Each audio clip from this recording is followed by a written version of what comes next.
Hey, this ain't a drill. Only time I'm playing is on the field. And when I'm on the field, no, I got mad skills. And you know we bout to eat this a fast meal. Y'all gotta pay for this heat like a gas bill. We keep on coming back, so yeah, they mad still. 716 make them pay me some bad bills. Red, white, and blue like Superman, so you know we eating at the Super Bowl. Kill the competition, set up the funeral. Josh Allen catching all the shots you go for. We callin' blitz. Ready to start, we ain't calling no quits. I'm the #1 draft pick. A lot of y'all talk, but I ain't hearing it. Only listen to Keyshawn and Miss. Talk about the Bills dominating on the field. All our players got them skills. Buffalo gon' make a kill when we talk about the Bills. Dominating on the field, and our players got them skills. Buffalo gon' make a kill.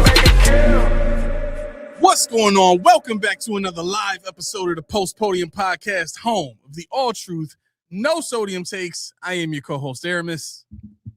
It's 40 Keys. What's up, y'all? We got that standby, and I need you to unplug your camera real quick and plug it back in. I'm on standby. Yep. All right. So here's the deal. A lot to get to, a little bit of time, so we're gonna jump right into it. Bro, I mean, let's hit the biggest topic first. Based on the hirings of the defensive assistants, what's your assessment on what you think this defense is gonna look like? Based on the hirings, I'm thinking that the defense is gonna be multiple. But I don't think a lot is gonna change really. I think people get caught up in the 3-4 thing. I don't think it's gonna be a 3-4 deal. I think you have a 30 front, but I think you'll still see a lot of 4-2-5. You're still going to see a lot of cover 3, a lot of man match. So you might see a little bit of a difference in the way it looks before the snap, but the actual premise of Jim Leonhard, which I will say after reviewing it and researching his credentials, I'm kind of excited about this. There's something called a mint defense that is supposed to clean up a lot of our issues with the run game, the last years under McDermott. Really, I mean, I'm just trying to figure out how they fit, who fits where, and that's the most interesting piece. I know people are hung up because of the hire of Bobby April III, the outside linebacker coach, but he's never coached linebackers before. He's always been a DB coach, so that's something as well. That everything they hired was with coverage. Even with regards to the Valai guy from where'd he come from? He come from Wisconsin? Let me check. I got it here. I think he was at Wisconsin with Leonhard. Yep, but give me 1 second here. I will got tell it. you. Let's see. He was at Oklahoma. Yes. Assistant head coach for defense, co-DC, pass defense, DBs Nichols, from 2022 to 2025, 2021 Alabama cornerbacks coach, 2020 Texas cornerbacks coach, Rutgers cornerback coach, and 1918 Kansas City defensive quality control, 16 and 17 Georgia Bulldogs defensive quality control. He actually also played for Wisconsin between 2006 and 2010, and he was team captain in 2010. He was a D-back. I don't know if you've seen a picture of this guy, but he's kind of jacked. Looks like he still can do it. He was a two-time All-Big Ten player, 2008, 2009. So everybody hired has a pedigree, which is a defensive back, with the exception of the actual inside linebacker coach. What is his name? John Igharugwu. He played linebacker in college, and he's worked extensively with linebackers. His pedigree. Let's see what we have. He played for the University of Missouri. He was an inside linebacker coach for New York last year, working with the likes of who they have, Okiriki, Vanderbilt's linebacker coach, Baltimore Ravens defensive assistant, Missouri graduate assistant in 2011, 2014. I think he's 38 or 39 years old. They say he's a smart hire for a player. He was a smart hire for a player with strong leadership traits. Everybody they hired seems to be high in knowledge, and they're regarded as innovative and smart. I do like the fact that, contrary to popular belief, when I sat down, I was like, okay, I always say, why do we always want to go get the person that's already got the name? We can find somebody that has the name, that will have a name soon. And I think I really do think that Jim Leonhard might be that name that we were looking for. He might be that guy that ascends, and everybody like, wow, Buffalo really got one with him. He's up and coming. Okay. Real quick before you get into that, sure. Are you good for the call-in line for me to pin that comment for you guys? Yeah. You remember where I bookmarked it? While you look for that, let's keep going. Yeah, so let's see. We hired. Am I doing the calling cue or the calling link? You're doing the link. Okay, got it. We also good. No. This pulled up the one that people are supposed to go to, not the actual. No, maybe it was the cue. Yep. Okay. I'm sorry. Go ahead, bro. Okay. We also hired Mike Pellegrino. Mike Pellegrino is now the nickelback coach. His pedigree, he played for John Hopkins. I'm sorry, not John Hopkins. Was it John Hopkins? It was not John Hopkins. John Hopkins, yeah, defensive back, John Hopkins, team captain, known for intelligence and leadership. His background is with the Patriots. He was a cornerbacks coach, defensive assistant, and nickel coach in Buffalo now. He's a younger guy, so he's just looks like he's starting to cut his teeth there. He started in 2012 with John Hopkins as the assistant coach. Okay. So I'm interested. The final piece I'm looking for is who they're going to get for defensive line. That's what I want to know. Who's the defensive line coach? Yeah, I agree with Billy D. I mean, I get what Bobby April used to be. I just don't know how you explain hiring an inside linebacker coach and an outside linebacker coach, and you don't plan on eventually running the 3-4 defense. Now, I will give you this. I don't think that they're going to be in a rush to do that this season, because a lot of the guys that they have are either in a bad situation contractually, or their skill set just doesn't fit, right? I actually have it not straight from the horse's mouth, but someone who knows Ed Oliver very well, who spoke on how Ed Oliver would feel if asked to play the nose in the 3-4. The same I would feel if they asked him to play nose. He would ask for a trade, is what I was told. But that's the thing about what they run is what's known as a mince. He's not going to be a 0. He'd be a 4-eye, which would be excellent for him. He would be probably he could be an all-pro in a 4-eye. So you want to explain that for people who don't know what the 4-eye is? Okay, so when you're talking about numbers for defensive line, the 0 is who lines up right over the center. Mm-hmm. So that would be usually your biggest guy. And every person left or right is an odd number. So what you have the guard is going to be your 3 tech. Your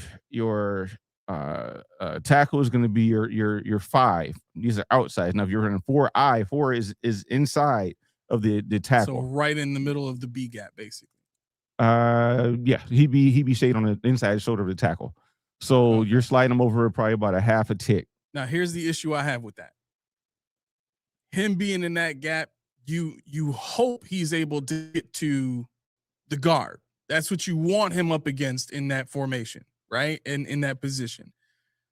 The thing with that is, based on how the offense lines up, if they wanted to attack Ed Oliver, all they got to do is get him lined up against a bigger tackle with longer arms, and he's done for.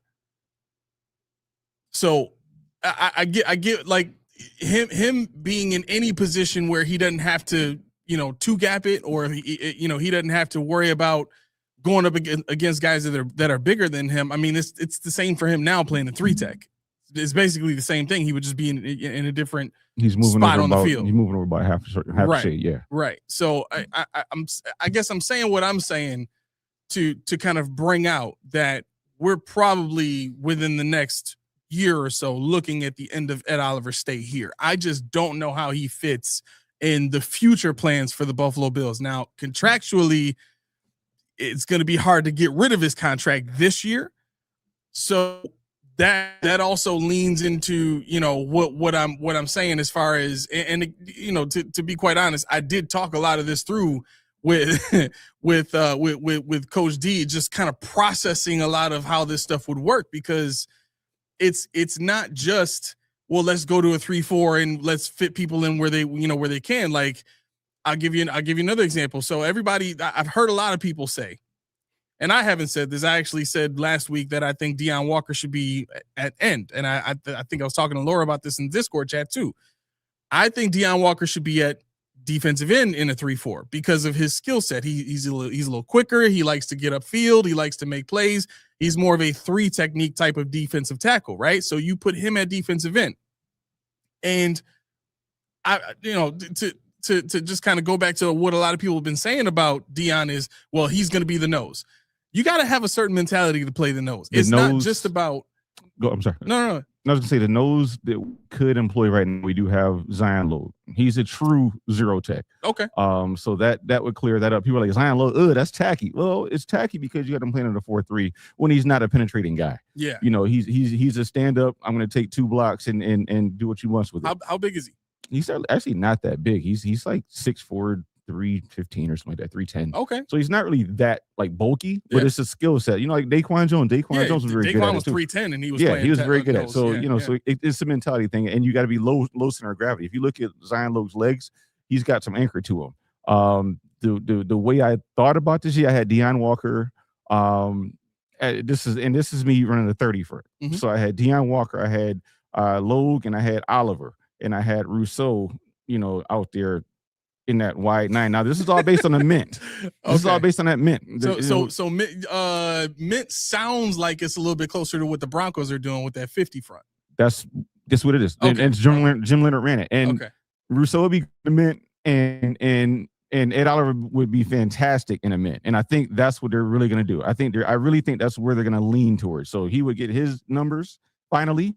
And if they get a 1 tech that's worth salt, or a 0 tech, whatever you would have called was worth salt, you'll see a little bit of a difference. But what it's designed to do is to stop the inside zone run, and it's supposed to string people wide. Now, why Rousseau would be great in this is because Rousseau is not going to be that pass rush guy as much as he's going to be that wall contain guy. Yeah. And I think that you could also get yourself talking into Epinesa again. Oh God, no. I know. Oh my God. But you could talk yourself into a cheap contract at Epinesa using the same concept, because he would actually be real good in the mint concept as well. Let's get some call-ins, guys. What do you think about this this potential move to a 34 defense? Let's get your thoughts on that. Look, I'm not excited to do it this year, but I'm excited for what it's going to look like in 2 years from right now, right? Mostly because we haven't seen an attacking style defense in 9 years. You know what I'm saying? We've seen blitzing and stuff like that, but I just mean like, some press man, some man match, a lot more of the concepts that you would see with odd fronts and all that kind of stuff.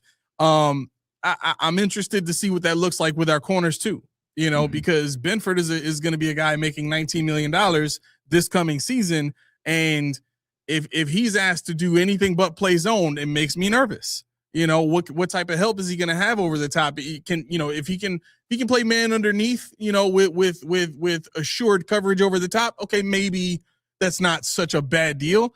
But the other part of this too is in odd fronts, oftentimes you don't really see split safety play in odd fronts. Yeah, Jim Leonard did both. He was actually split down the middle. He ran 40, I think it was 48% close, which is the single, and he was like 40-50% open, which was too high. So he's very versatile. So you worked in Vance Joseph, he worked at Wisconsin, he's played for Rex Ryan, he played for whoever it was in Baltimore. So he's seen everything. You can get as freaky as a 50 front. You can even go 60 front if you really feel frisky. But the thing about this defense is I really like Rousseau. I like Oliver. I like Bishop. And I mean, you Benford and Max Harrison. You got all the DB coaches in the world out there on this team right now. So somebody's got to stick. And I'm hoping that we can cover some deficiencies, but we don't have to mask all deficiencies. You want your front seven to get home. You want your guys to do what they're supposed to do. So your back five or back four don't have to work as hard as they used to. Want to start over now? No. No. Look. There's a name here that I think got left out, and to be quite honest, he's one of the guys that I think fits better as a 3-4 defensive end as opposed to a 3 tech that the Bills have tried to put him in. And that's your boy TJ Sanders. Yeah, I think his skill set in general, playing as a 3-4 defensive end, would be great. My thing is this: when we're thinking about the guys we have and how they fit, I really do not want to try to get caught up in how what we already have fits, as opposed to we just got to get through this season so that we can get to really building up this defense. Because in my mind, half the guys starting on this defense in general shouldn't have been starters in this type of scheme. You know what I mean? Seeing where these players are now, and we'll see, you know, how they're used this season and if there can be more production gotten out of them.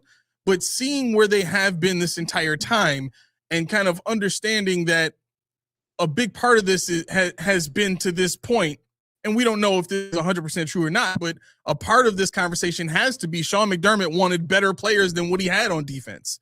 So if Sean is coming out now and trying to make it clear, hey, I wanted better guys the whole entire time, Brandon Beane just wasn't trying to give them to me. Well, doesn't that say a little bit about who's on the roster right now? Like, would I still want to try to work hard to keep a lot of those guys on the team and fit them into yet another defense where they definitely don't fit the system and they would absolutely be, you know, being asked to do things that they're not comfortable with? You know, I mean, again, to be clear, like Deion Walker, I'll give you a prime example. So I was able to connect with somebody close to Deion, like clearly said, Deion does not want to play nose. Deion should not play nose. He cannot play nose. I agree. Yeah, but again, like there's players on the team where they know what, you know, they know if they're asked to do a certain thing, like I'm not good at that. See, I'm not going to excel at that. This is why I sound like I disagree with you, but I'm agreeing with you.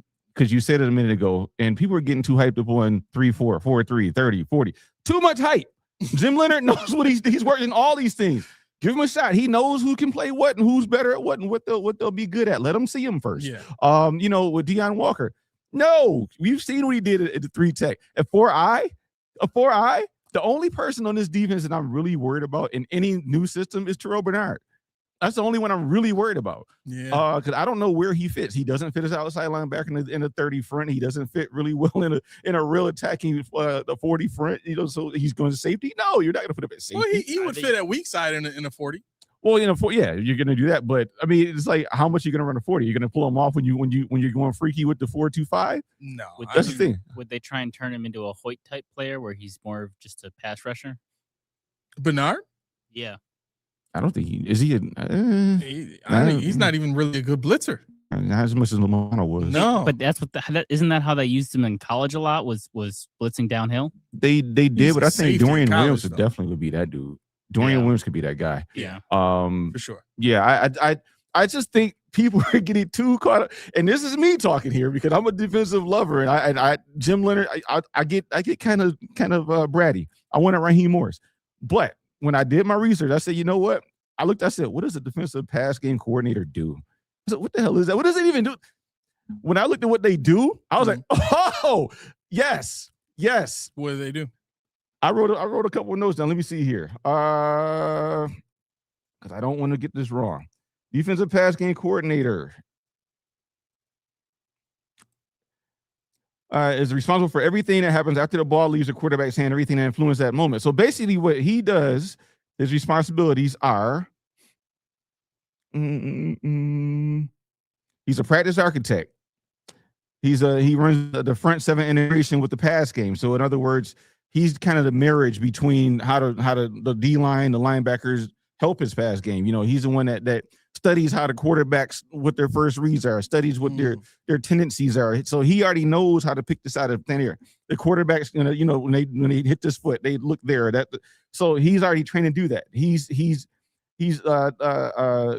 what else we have? Situational pass defense manager. What else do we have? You got to be a defensive pass game specialist. You got to have a high football IQ. You got to be a strong communicator, deep understanding of coverage rules, ability to teach complex concepts simply, adaptable to personal strengths, detail-oriented, and situationally aware. So for me to have a defensive coordinator that's sought after and has this already in his back pocket, he was an assistant head coach already. Yes. Yes. Did you hear Dart today? No. What did they say? They had a call with someone from Wisconsin. Yeah, because he coached at Wisconsin for a while. And the guy's also connected to Green Bay. And apparently all the fans at Wisconsin wanted him to be the head coach when his head coach was let go. Yep. And he didn't get the job. And then all the Green Bay fans have been clamoring for them to hire this man on defense because they saw him at Wisconsin and they needed a coordinator in Green Bay this offseason. Mm-hmm. And then the coach, before they were eligible to interview the Broncos, because they were still in the playoffs, they went ahead and grabbed Gannon. So apparently Green Bay fans are pissed. Yep. Yeah, I remember when he was at Wisconsin and whatever happened, he was supposed to get, they wanted him to be moved up. He took another job, and Wisconsin, the University of Wisconsin was distraught. I remember playing against him when UB went down there. I think I forget who, when they had, I forget who it was they had at the time, but yeah, he kind of destroyed UB, and I mean, let's be fair, who didn't? They were listing some of the players that he groomed at Wisconsin. It was crazy the list they were going down. Yeah, I could find it if you want to keep on going on while I pull that up. Yeah, sure. So I got a comment from Roy, says a healthy, what did he say? Where is it? No. Says a healthy Bernard is an asset, and then Nate comes right back with Roy, so is a healthy Kincaid. But which was basically, I didn't think Kincaid, but I was kind of thinking the same thing. Like asking for a healthy Bernard is like asking for a glass of water in the middle of the Sahara. Look, what I love about all this, what I love about this conversation in general is that there's something to look forward to with this team. And I think for a good while, probably right after 13 seconds, every after that was a very begrudged outlook and a very negative outlook on what we should expect, because right after 13 seconds, we got the $100 million, it was $100 million contract for Von Miller. We got, re-signing Epinesa. We got, and I asked for Epinesa to be re-signed, but I thought he would get a lot more playing time than he got. I thought he would actually get a shot to show what he could do. And no, we're just going to keep rotating guys in and out. Doesn't matter how much money you make. We're just going to keep rotating. Right. But look, at the end of the day, when it comes to what we know we can expect from this D coordinator, we know we can expect more aggression. And I think that's going to be the most important thing. But there's one thing that I think I wanted to kind of bring out, right? And this was kind of the reason I named this episode Reason for Change. What the hiring of this D coordinator is it kind of gives the Bills a reason to shake some things up on defense, whereas if they hired a Jim Schwartz, you have no reason for that. Right. You kind of you would be more resigned to say, well, Greg Rousseau's a defensive end. He's a 4-3 defensive end, and Bernard is your weak side linebacker. Like everybody would just settle in with, okay, well, let's just see how these guys fit into Schwartz's defense. You know what I'm saying? Whereas now we're talking about, hey, we know these guys really aren't like top tier dudes. Let's see what else we can do. Let's move some things around and shake some things around. So what I did is I went to Over the Cap, and I went through every single player that the Bills could restructure, let walk, or cut. But before you do, you want that list? Sure. All right. So defensive line: Keanu Benton, Isaiah Loudermilk. You got T.J. Watt for a season, Andrew Van Ginkel, Zach Bond, Nick Herbig, Garrett Dooley, Noah Burks, T.J. Edwards. Nick Herbig is good. Leo Chenal, Jack Sanborn for the Bears. Chenal's good. Yeah. Let's see. Obviously, Hunter Wohler, who's going to be really good in the league when he gets there, and our favorite, Rashad Wildgoose. Okay. The guy we never got to see. Never got to see him. All right, sorry about that. No, you're good. Before I get to this list, though, what I need to happen right this very second. We got 75 people watching. How many likes do we have right now? I see 21 on YouTube. 21? Okay, we got to get that up. Before I get to this list, I'll give you 30 fake seconds. You ready? Go. Okay, 30 seconds are up. I said they were fake. All right, here's the list. Again, these are restructures, cuts, and letting guys walk in the last year of their deal or the expiring contracts, I guess is how you put it now. There's 14 players, and then I'll give you the total amount that all of these, cap hits that we would save adds up to. Okay. You got first on the list, Ed Oliver. Restructuring him gives you about 8.8 million. Restructuring Dawson Knox gives you about 6.9. Deion Dawkins gives you about 11.3. Spencer Brown gives you 10.6. Letting Taylor Rapp walk gives you 3.7. Letting Connor McGovern walk gives you 9.3. Epinesa walking gives you 7.4. Daquan Jones walking gives you 9.4. Ogunjobi gives you 3.16 for expiring contract. Joey Bosa gives you about 5.4 if you let him walk. Well, wait, how you let those guys walk? Because they're void years. Bosa, McGovern's, he expires on the 16th. Yeah, but the void year counts towards the dead cap. It doesn't count towards the actual cap hit. It's not an actual cap hit. How you getting rid of it? What do you mean? How you gonna get rid of his dead? Oh, I'm talking. So the cap, the dead cap, is separate from the salary cap. Right. So what I'm saying is this is how much space you're adding to the salary cap before the dead cap hits. Gotcha. Okay. AJ Epinesa, 7.4 mil. Daquan Jones, 9.4 mil. Larry, where was I? I was at Curtis Samuel. Sorry, 6.5 million. If you were to cut him, and this would be a post-June cut, you save about 6.5 million. Matt Milano, 12.3 million if you let him walk. Taron Johnson, if you restructure him, 5.5 million. Josh Allen, 12.5 million if you restructure. Okay. In cap space alone, before the dead cap hits, you're sitting on $112.7 million with all of this work done. Okay. Now, in terms of void money, I think the biggest void hit you're getting is from Joey Bosa. Oh no, I'm sorry, it's Matt Milano at 11 million. That's it. Joey matter of fact, I can give you those numbers right now. So no, I don't want that. Where's Joey Bosa? Okay, so whoever said Milano and Bosa stays, they're not on the team anymore, Tori. Correct. They're in void years, which means they're free agents, but they still have money that counts against the dead cap. Okay, so Bosa is the next highest at 7.2 million. So that's what 19 million about with those two guys right there, and then everybody else is like minuscule. Daquan Jones is 3.7 million. Taylor Rapp only counts for 600,000 against the cap. Who else? Connor McGovern, he's on a void year, it's 4.8 million.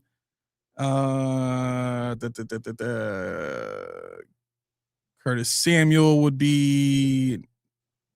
Oh no, that's pre-June. My bad. Where is it? Where's Curtis Samuel? So Curtis Samuel would be 1.7 against the dead cap if you cut him post June. Tori, they can't restructure Bosa and Milano. They have to actually re-sign them. They can't extend them. Laura Ogunjobi's not here anymore. He's got void years, so he's counting against the cap, but he's not going to be on the team. Yeah, Ogunjobi is counting 2.5 million against the dead cap right now. I mean, again, you're talking about opening up 112.7 million while incurring or still having to pay out roughly between 20 and 30 million dollars in dead cap. Actually, it's probably closer to 25 because a lot of these guys you're restructuring. Taylor Rapp is only 600,000. You got to worry about Connor McGovern, AJ Epinesa, Daquan Jones, Larry Ogunjobi, Joey Bosa, and Matt Milano in terms of dead cap hits. So 25 million against 112. So let's do the math right now. So 112.7 minus, we'll say 25 mil. So that's still $87.7 million roughly in cap space that the Bills can work with. Now, according to Spotrac, the Bills are $9 million over the cap. Mm-hmm. Okay, so let's just go with that, right? So we're going to subtract $9 million from that 87.7. That leaves the Bills $78.7 million. If they did all that work, would be free cap space for them to just go and spend on whatever they need to get. Now, this leads me to the next conversation, which is one that I know you don't like to have. I apologize for bringing this up, but part of the reason you hate restructures is the prospects of kicking the can down the road. Yeah, I wouldn't restructure Spencer. No, Dawson Knox. I think you'd extend him. Mm-hmm. Okay, we can. Let me see. How much does that give you? If we go extension for Dawson Knox. What's the difference? The difference is when you restructure this void years, if you extend, you actually have him on the team at a lesser cap hit. So basically, you can take what he's owed right now and spread it out over some years, and you actually get service from Dawson Knox as opposed to just having him for a year or two more and letting them go, but still be on your dead cap. Okay, so you'd extend them. You'd save about $8.2 million on the salary cap if you extended them. So, yeah, I mean his cap number right now is $17 million. Mm-hmm. You got to do you got to do something. So yeah, if you extended them, you're still saving some money there. So you go instead of restructuring for 6.9, you extend them, and that saves you 8.28. So yeah, I mean that's the better deal. I would definitely do that. I agree. But again, the reason I brought up all these names is this is what the Bills can do. It doesn't necessarily mean they're going to, but they have options if they need to. So when you're thinking about the Bean magic, where he always seems to pull something out of a hat, this is where all this comes from. They look at the contracts they have, and there's not really a ton of front heavy contracts anymore. You know what I'm saying? A lot of the stuff is void years and guys that are on rookie contracts now. So your 2026 season is going to be the year of transitioning from top heavy contracts to now more rookie deals and opening up a little bit more space to have some higher end contracts in there to go along with all of those mid-tier contracts that you either have or are going to be falling off the books after the 2026 season. The one thing that I think comes with kicking the can down the road is it's a lot like how wealthy people use debt, right? A lot of people think that debt is a bad thing. And the reality of it is guys like our owner use debt as a positive thing. And there's a whole, science that goes behind that. You can look that up, but for wealthy people, debt is a good thing. You don't ever really want to pay it off. It doesn't make sense to do that when it can be leveraged. And please believe debt can be leveraged. So with that being said, I kind of wanted to alleviate people's fear over, well, what if we got all this money that we're pushing down the road, and that's got to. The way that wealthy people deal with that is the bill never comes due. You just keep shifting it from place to place to place, especially in real estate, right? You have debt on one house, you fold that over into another one. Now that debt is on two houses. You fold that into a building that can pay you, 3 times the amount. Then you fold that over in the side. Like you just keep moving it. You just keep moving it, right? The bill actually never comes due. And the same can be said for what we've seen the Rams go through, because, and this is the main point of me bringing this up, if you know what you're doing as a front office, if you can scout properly, if you can draft and sign players that fit the schemes that you run properly, if you can coach and develop these guys properly, and you can do this at an above average level at least, you're the LA Rams. And you can say F them picks and do whatever you want to do, because at the end of the day, you can go make a move necessary to get you right back in playoff contention again within a 1 to 2 year period, which they have done, right? I mean, it took the Patriots 5 years. They're right back in the Super Bowl. Forgive me for those of you who hate seeing the Patriots in the Super Bowl right now, but these are realities that we live in. I'm chuckling. Everybody, they're freaking pale. Like, they did it. We told you it was coming. Right, they did it. We told you it was coming. Hey, beating them didn't listen. They thought they had it forever. Hey, people be working while you sleeping. Yeah. We got T-Dog back in the house. Said where is it? Where'd he go? Said you had Diggs, Hollins, Spillane. We never had Spillane, bro. Read a book. We never had Spillane, and look what happened. I wish we did have Spillane. Yeah. I wish we would have had Spillane. Yeah, he's a When dog. when he was in Vegas or Oakland, wherever he was, yeah. He's a dog. Yeah. Man. That boy gets tackles, man. Yeah, he Boy does. gets tackles. I need one of those. Listen. Okay. Listen. There's a guy on our roster right now that I think could fit that inside linebacker spot if you gave him a chance. Nobody's talking about Yoshio right now. We don't even have him anymore. Where is he? He's gone. I forget where he is now. I think. Hold on, I'll look it up. I thought he was on the squad. Nah, he got poached. What? Yes, he was on the practice squad. Yeah, bruh, I'm tight. I'm tight. Yeah, he's been going. He got cut during the preseason. Wow, they just let my man go for nothing. Listen, in college, he not only was he a captain, he was a tackling machine. Yeah, he was a tackling machine. Cleveland. So I put up a poll at the beginning of the show. Yeah. I asked, would you rather trade for Justin Jefferson or trade up in the draft for a wide receiver? Do you guys have any comments before I tell you the results? I'm sorry, what were the options? Trade for Justin Jefferson or trade up in the draft for a wide receiver. I love where this is going. You know my choice, so I'm not even going to answer it. All right, come on. I'm saying trade up in the draft. I'm going to say trade for Justin Jefferson. I know you are. That's what I said. I'm not going to say it. So explain your points. Okay, go ahead.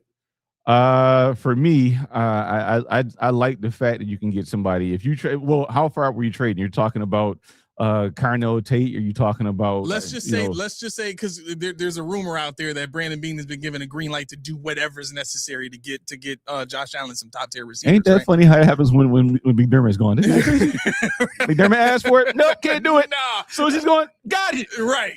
Okay, so let's assume that they can trade up as far as they need to. If I'm trading up to get Carnell Tate, if I'm trading up to get, I don't know who else I can even say. I'm trying to think who would fit right now, but I haven't even scouted guys that high. But Carnell Tate for sure would fit. But you could stay at Brazil. But for the sake of argument, we'll say we'll trade up, and you get 5 years at a cost controlled salary. You get an up and comer that's your own, somebody you groom, somebody you brought into the league.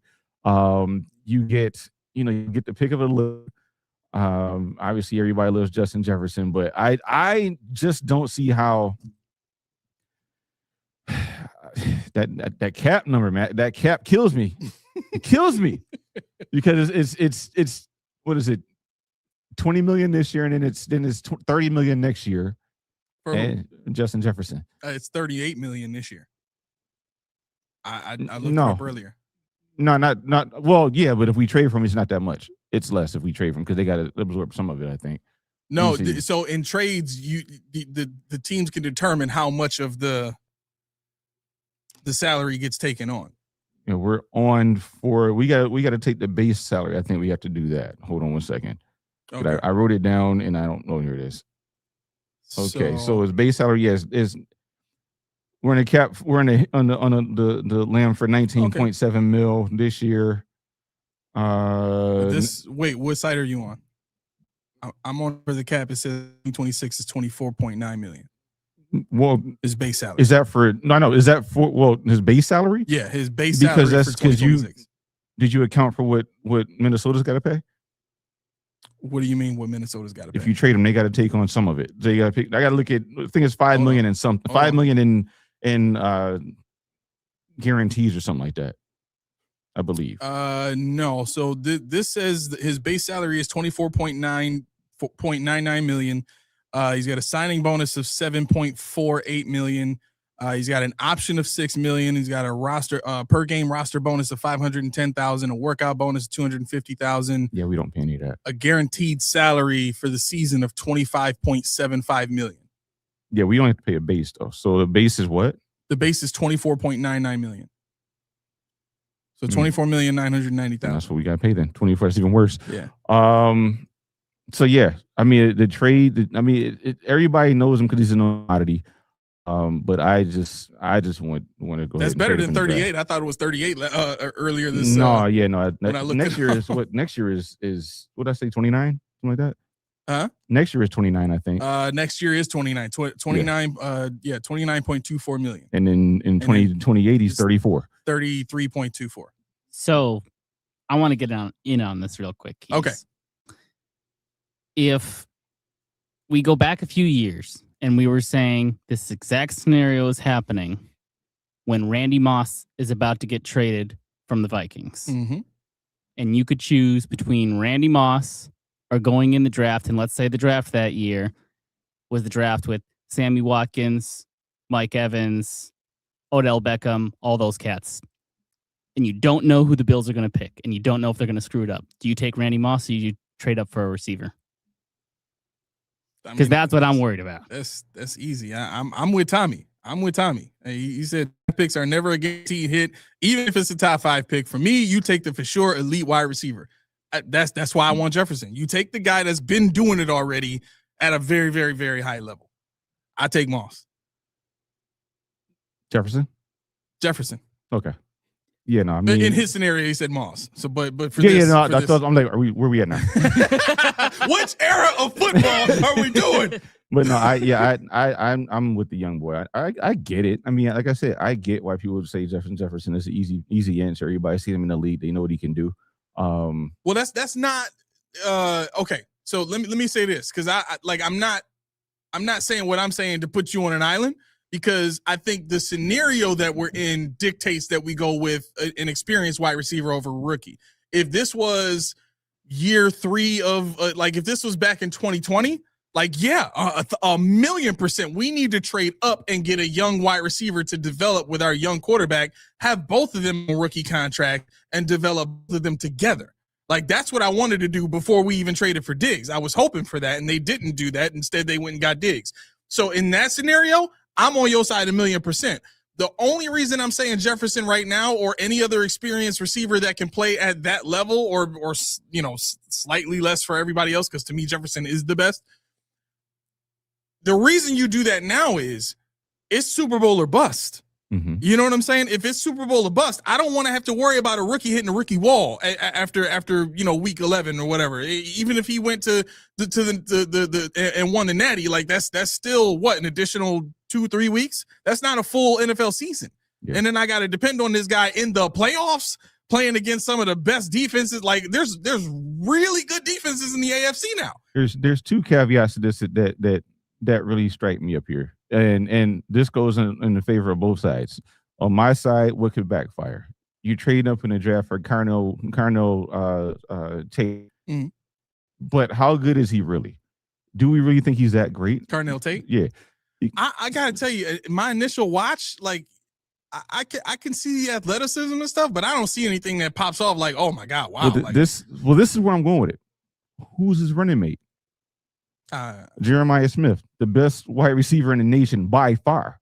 Oh, so really? if they're triple teaming him all the time, how good is this guy? I mean, Jeremiah Smith as a freshman said, nobody in the nation can guard me. As a freshman, he said that. And he was right. So you got Carnell Tate now, who's the benefactor. Yeah. So who's he going to be the benefactor of now? Shakir? You're going to look pretty good when you're I'll put it like this. He might be a 1B, but if a 1B is going against number 2 corners, of course he's going to look great. Exactly.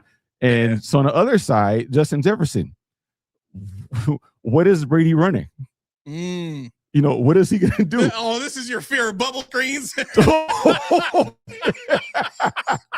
So, I mean, I think it's either side, if to your point of just 2-3 years, if I saw Brady without McDermott, without the shackles, if I saw it and knew what he's doing, and I said, oh, if they had Justin Jefferson doing that, I could see it. But there's nothing we've seen that he would do, a prototype for what we need to upgrade, because it was all rubbish last year. Yeah. So, do we know tough. if possibly one of the reasons for this offense looking the way it does is because Brady was a receiver and he doesn't trust some of these guys to do those things? I'm sorry, say that one more time. So Brady was a receiver, obviously not a successful receiver, but he might have been. I think he had 3 catches in 4 years at William and Mary. But he plays special teams though. Right. So, but he knows the position. Okay. His coaches raved about the mind that he had as far as he just overthought everything. But that's basically what they said. So if he knows the position, is there a chance that maybe the receivers he knew couldn't do that role in his offense, and so he wouldn't give that role to any of the receivers? Is that a chance, maybe? So you're saying because he knew that Keon Coleman couldn't do the X the way that he would want it in an offense like they had at LSU, he just didn't bother putting him in that. Right. Do you think that's a chance or now? Why the freak would he stand on the table for him then? Yeah, that's the part. Like I keep thinking about that. Like he specifically came out and said, like that was my guy.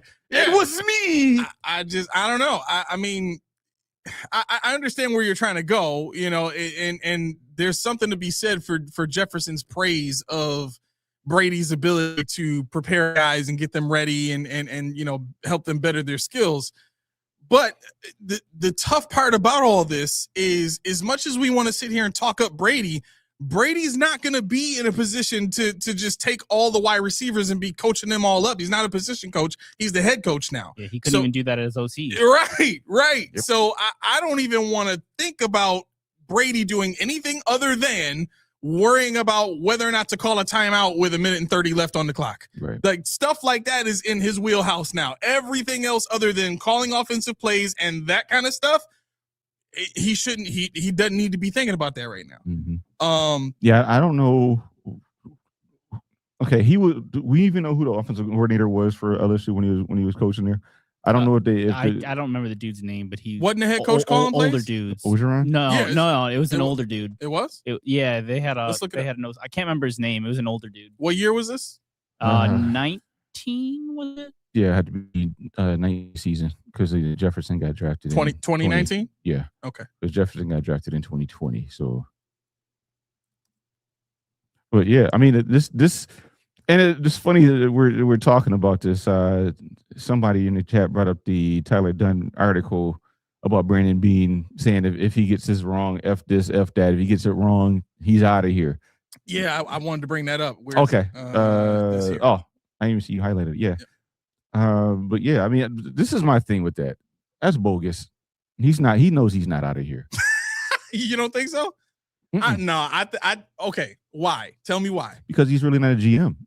He's really if he tanks as the president of football operations, then he's out of here. The GM, you can't do that anymore. You have to find somebody else. He's gonna be an excellent exec. He's already got exec of the year once, so he's gonna be a good exec. He's good at that. But he can have his GM duties taken away. That's what I'm saying. So he's not out of here. Okay.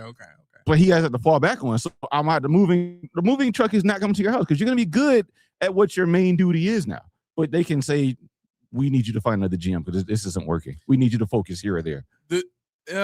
Okay. The one thing that I think works in our favor, because I think we both want Beane gone regardless, right? Tommy, cover your ears. The one thing that I do think works in our favor when it comes to that is there's the personal aspect of this, because you're thinking about it purely from business, right? Which I mean, 40 keys, that's what he does. Yeah. But the owner has already shown himself to be a taking things personal, making emotional decisions type of guy, right? So if Brandon Beane, with all his hubris and all his, bravado and all that, shut up talking about wide receivers and, we're going to, everything's going to be in alignment when really we know that means everything in alignment with Brandon Beane's ideas. Yep. With all that in place, I think Terry could get to a place where, yo, man, I trusted you and you got us looking worse than we were under Sean. Like, what is this? You know what I mean? I could see Terry passing the reins to GM to Terry Gray because he's already in the room or again and saying, okay, we're gonna redefine your role again. Because like I said, Beane is gonna be an excellent exec. He's known to be an excellent exec. That's his calling card. He wasn't good at evaluation. He's not really a money guy, obviously, but what he's good at is the executive side. So that's why they elevated him, because it was kind of like what they did with the Sabres years ago. I forget who it was. He was a GM, but they ascended Dan, who was that they had as a GM, and they made him they put him in the front office, or was it the coach? The Sabres. This is years ago, but who are you talking about? There was a GM or somebody that they put into an executive role. They took him out of the GM spot and put him into an executive because he was bad at what he was doing. Well, the Bucks did that with Bruce Arians too. With Buskett, yeah. So I mean, it's been done. I can see that being what they do with Bean because that is what he's good at. And I will be the first to tell you that is where he should have been. The GM role, you could be the face of it, but you shouldn't say nothing. You shouldn't say ish. Real quick, the LSU offensive coordinator's name was Steve Ensminger. He was the primary offensive coordinator, calling plays and installing the innovative system with Burrow. So yeah, so see that's we have to lean on Ensminger's background. We're not going to look it up right now, but that tells us exactly how and why they use Jefferson and Chase. You know how to use those four guys in tandem: Burrow, Marshall, Jefferson, Tate, Chase. You know it. Brady was the one that did all the cool stuff with the glasses, cool stuff with the catches, and third. But that's not what Brady's going to do. And Jefferson, I don't know if he knows that or not, but he's moved on from that side of the fence. He's on the other side of the fence now, where he's an overseer, where he has other guys working with you, and they got to do what they do. So you know, the Jefferson talk is great, it's fun, it's interesting, but I just don't think it's going to come. I got in text people saying Jefferson's coming to Buffalo. Watch. I'm like, I don't think so, and it's not because I just don't see it. I don't see it happening. What do you mean when you say you don't see it? I just don't see Justin Jefferson coming to ball. I don't see Minnesota letting him go. I just don't see a world where that marriage takes place between Buffalo and Justin Jefferson. Maybe it's because conceptually, monetarily, I still don't get it. I don't get the money function because you got a lot of stuff you need to do with the rest of the team, especially with a new coach, new defensive coordinator, and you have to, you know, transfer over from old to new. The new regime is coming in with players and this, that, and third. I created really reasonably $40 million, $50 million, and if you're doing $50 million, giving half of it to Justin Jefferson is tough. Okay. I guess I'm still trying to understand. So when you say you're saying you don't see it from the standpoint of how it works with the cap, or you're saying it from the standpoint of him not really wanting to come here, or I don't think he wants to. I don't think he really wants to come to ball. I think he really was congratulating his ex-coach and being a head coach, and I think it was blown out of proportion by wishful thinking. Could it happen? Sure. Do you think he still wants to be in Minnesota though? That's another question entirely. No, I don't know enough about him to know if he still wants to be in Minnesota or not. I know that his coach got fired, and I know they have no quarterback. GM got fired, right? Yes, yep. And I believe Justin Jefferson made a comment about them not holding on to Darnold too. Yeah. So no, I think he's pretty much done over there. But I conceptually just don't see a world where Justin Jefferson is walking past me in the airport. That maybe it's because I've been Josh let down Allen a lot. Is not enough for that, huh? Like the prospects. Well, of playing Justin with Jefferson, Josh he doesn't have a say in it anyway. But I just my only hope with it would be I don't see Kevin O'Connell letting him go. That's what I'm saying. I don't see Minnesota letting him go. He is basically what's keeping Kevin O'Connell employed with how bad the quarterbacks have been. Yeah. Well, I mean, I think at the end of the day, they have to admit that they're in rebuilding mode with the quarterback they have. You can't force a disgruntled wide receiver, and Justin Jefferson would probably go out and play anyway. But the last thing you want to be seen as a franchise, and I've heard this from people who've been in the league already, say this, like you don't want to be perceived as the franchise that's holding players hostage. So even though, these front office people puff out their chests and, well, he's still under contract. Okay. I mean, the Steelers really never got over the Le'Veon Bell thing. How many free agents have they signed that really wanted to be there? They've had to trade for a lot of the big names that they've gotten, and the rest they've drafted. Mafia Sports Report said, if I just like Bean because if it was Terry Gray that was making all the draft picks and stuff like that, I'd be all for it. Nah, I wouldn't. No, I wouldn't. I would not. Wait, so he's saying if Bean was still the GM and Terry Gray was making all the picks? No, I think he's just saying that I would be different if Bean wasn't the GM. I would be defending the picks that we make. I would not. No, I would no. not. Listen, I can tell you from experience, we've been talking a lot of football together for many years before we started this show. He has always been critical of every draft pick that we've had here, good or bad. Either way, he's had some sort of criticism for it and some sort of plan of how it should have went and how it will go.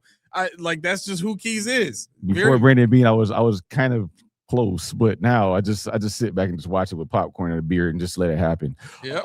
As you saw in the last draft, we actually had beer. Yes, and we'll do it again this year. Will. All right, real quick breaking news. Adam Schefter just posted on Twitter the Bills hired former Arizona Cardinals passing game coordinator / wide receivers coach Drew Terrell as their wide receivers coach. Do you know anything about this guy? I don't, but I can look this up. But that's funny because Slim Nady just asked, "What about Harrison Jr.?" Well, you said Cardinals.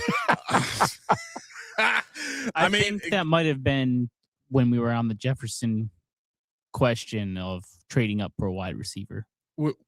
When they the outcome of what happened with them taking him so high, and everyone thought he was a guaranteed future Hall of Famer before coming into the league. Who are you talking about, Harrison Jr.? Or? Yeah. Okay. Oh, okay. I'm pretty sure that was his point. Okay. Yeah. I mean Harrison Jr. Just to make Mac mad. Sure, let's do it. Yo, just take a picture of you with him in the airport. Yo, Mac would lose he would blow a gasket. I'll be in that boy he would blow a gasket. He would be able to take it. All right, really quick. Andrew Devon Terrell, born July 25th, 1991. He's a graduate assistant at Virginia Tech. He worked his way up to offensive quality control coach for the Panthers. From 2018 to 2019, he was the assistant wide receivers coach for the Commanders in 2020.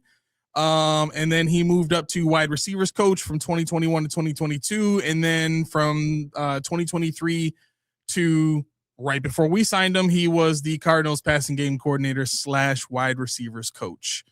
I mean, it sounds like there's going to be a lot of brains poured into this passing game and how to, and this is the other part of this too, because I still maintain a certain level of nervousness about Joe Brady. Mm-hmm.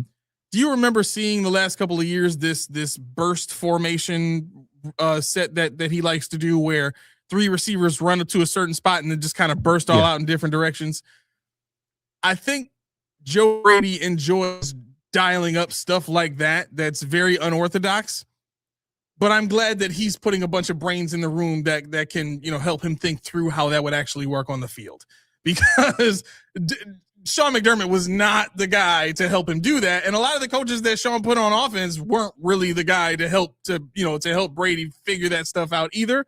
Right. So, the fact that he's put into the room with himself,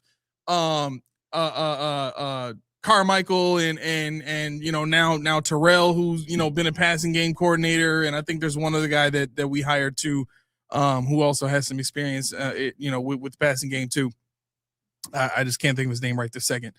But I think that's good, because what I didn't want is just complete free balling rain for Joe Brady to just throw a bunch of burst formation, sets out there and run that play like 4 or 5 times a game, just because he likes how it looks. Like it looks nice. It could work, just not all the time. Exactly. And it depends where you do it too, because if you're doing it all on the right side of the field, like there's only so many directions you can go out of that formation, running that route concept together. Plus,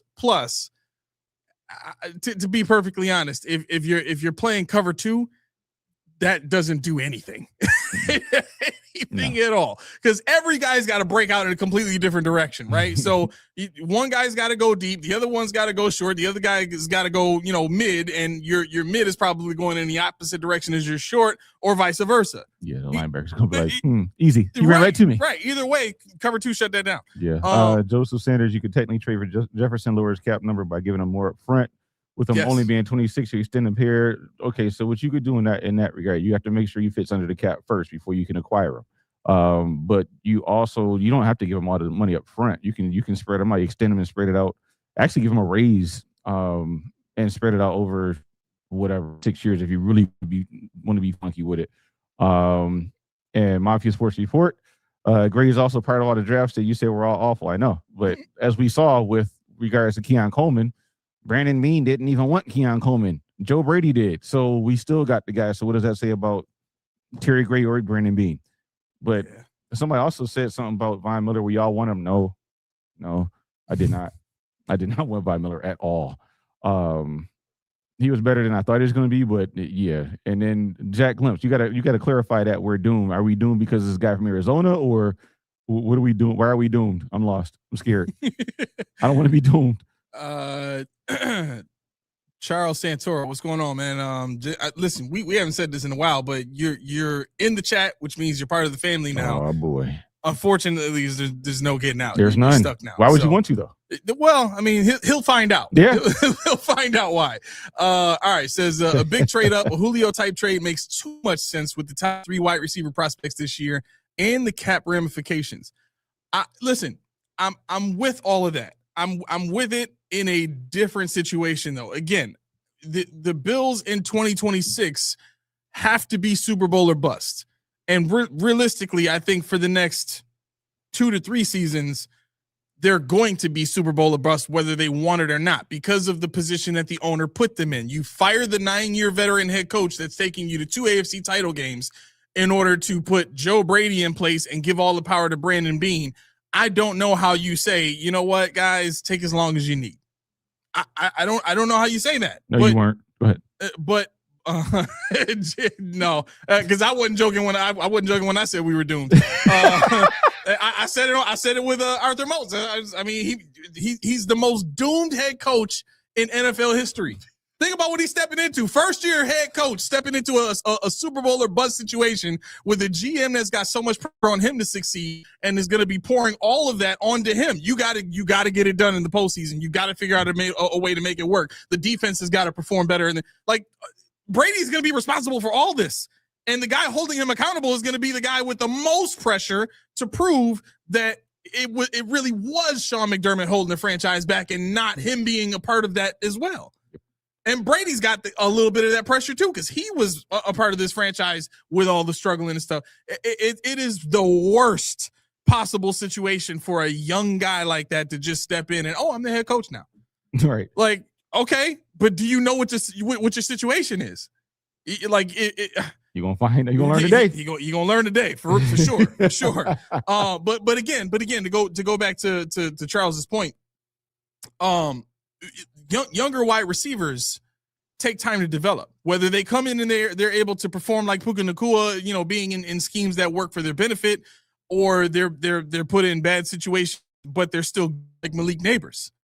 You know what I'm saying? I mean, either way, Marvin Harrison Jr. has been given all the opportunity in the world to show up and hasn't so far. We don't know if that's offensive scheme. We don't know if that's chemistry with the quarterback that doesn't like to study film. We don't know what that is. But at the end of the day, it's a risk. The cap ramifications, 1,000% is not a risk because it's always a low cap number. That's why they redid the collective bargaining agreement to put a cap on those salaries for rookies to begin with, because they wanted to lower the risk of bringing these young guys in here who may not turn out to be anything. Cool. But in a Super Bowl or bust situation, I need somebody that's going to be able to help Josh, right? And this is the next part that I wanted to get to, and I wanted your thoughts on this. The thought is, right now, when you look at what the Bills have done with hiring Joe Brady and everything that they're doing coaching wise, everything that they seem to be doing roster wise, it does come off. And I heard somebody else say this recently, which is why I'm bringing it up. It does come off as though Josh Allen is the guy basically managing and I'll put it like this. Josh Allen was the guy that hired Brady. That's really what this move is coming off as, right? As much as Josh is saying it wasn't me, that was all you. If Josh says in his initial reaction, yeah, but I like Daboll. Mm-hmm. You think the franchise is going to be like, yeah, but we like Brady better? No, not at all. Not at all. When you come out publicly and say, I love Joe like a brother, you think the franchise is going to rip your brother away from you? Hey, listen, I heard what you said about loving Brady like a brother, but he gonna have to go adoption. I can't see that. I can't see that. So to me, when you're considering where this franchise is going, being Super Bowl or bust until Brandon Beane is fired, the pressure that's on the head coach, the situation that we're in where Josh is basically the guy that got Brady his job, and the franchise is basically doing whatever Josh wants now. Not that it all has to be bad, but I'm waiting for the thing other than the defensive coordinator that we hired to be the thing that I can point at to say that's exactly why it's going to work. Right. Because we've already heard from Brady, like he don't want to change the offensive system too much. Right? Pete Carmichael, you pointed this out on last show. Still West Coast system, still like all the same stuff that we saw is all the same stuff that they run. Right? When I Googled what's the guy's name? Steve Ensminger. Up under Steve Ensminger, it says Joe Brady was hired as the passing game coordinator. He brought Sean Payton's NFL concepts, particularly the RPO, run pass option game, to LSU, working alongside Ensminger. So when you read that, it reads as, how much did he have to do with the wide receiver concepts? Really? And what I mean is that like the route concepts and stuff that like how much of that did he have to do with, really? That's the point. That's what that. Yeah, like when you hear Justin Jefferson talk about Brady, it's all about the preparation and making his hands better and his hand-eye coordination, all that kind of stuff to get him, playing better and performing better and producing better as a wide receiver. Right. But again, like I said, he's not gonna be able to do that here. Nope. So look, I'll say this flat out, and then we can move to the next topic. Nate, the cynicism of Aramis knows no bounds. I think of this as realism, because this is the other side that people don't want to talk about, right? This is the side of the conversation that people are trying to be optimistic from. You know what I'm saying? I don't want to think about my head coach negatively. I don't want to think of, okay, you don't have to, but if you're going to be objective about where you stand right now in the offseason, having just hired a head coach and all these assistants and everything, like you have to consider both sides. Everybody's talking about all the positive, fine.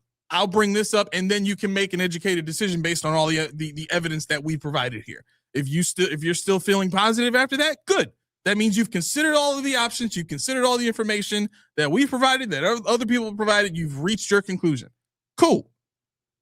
But we exist here on this show to provide that levity, provide that gravity that grounds all of the fanaticism and over the overly optimistic views that cause you to fall into these depressed places.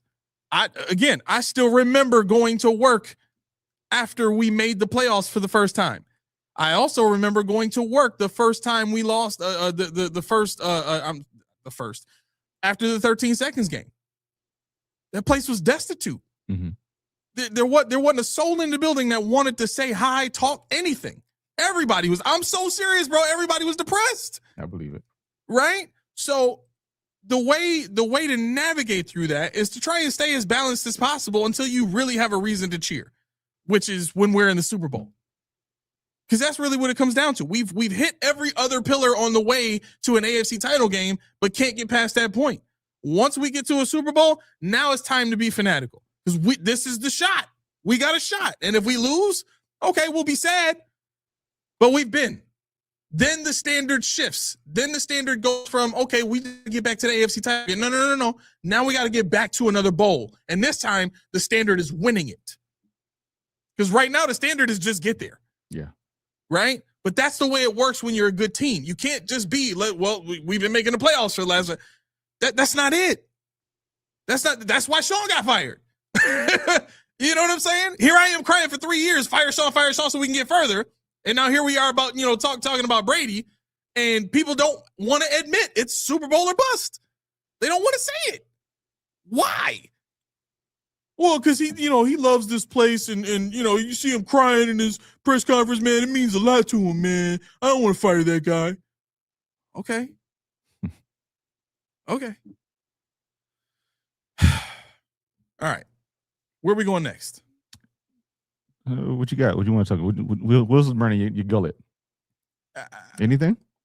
Not yet. I'll let you know when it comes.